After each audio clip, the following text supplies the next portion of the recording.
na-state yun tapos siya ni-region na represent? Reynald John Micos, B. Trinidad. Region 4A, Calabarzon. Ano paramdam? Gold medalist ka for the 50 meter.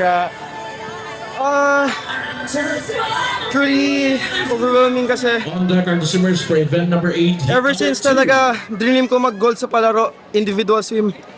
Last year, yun yung dinasal ko na next year gagawin ko akin to. And yun, with hard work nagawa ko. Possibly na-break mo yung record, 0.2 seconds lang yung pagitan sa record last year. Anong pakiramdam na bago ang record holder for this event? Oh, Number 2 is Felix. super natuwa ako kasi di ko talaga in-expect na magre-record ako. Just gold medal yun yung sinabi ko sa sarili ko. Kahit na-record. Ano ba yung mga pinaghirapan mo before ng No absence. Tapos, kinontrol pa ng parents ko yung diet ko, so medyo naano ako dun kasi matakaw ako. Ano, last year, di ba nagpalaro ka rin? How different yung version mo ngayon na palarong pabansa ngayong taon?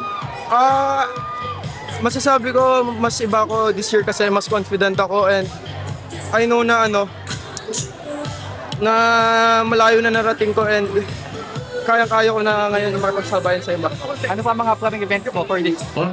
100 meter butterfly, 100 free and 50 free. Valid. Anong target mo for this upcoming events mo?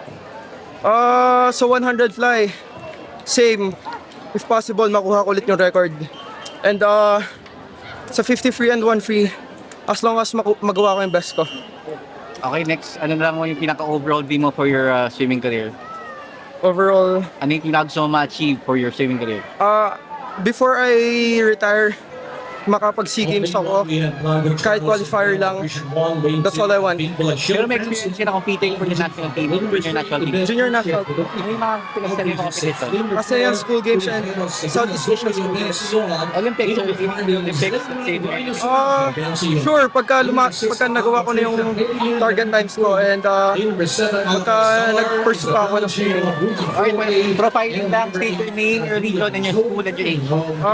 Reynald John Micos, B. Trinidad, Calabarzon, Calayan Educational Foundation Incorporated, and 17. Congrats, bro. Thank you. Congrats, bro.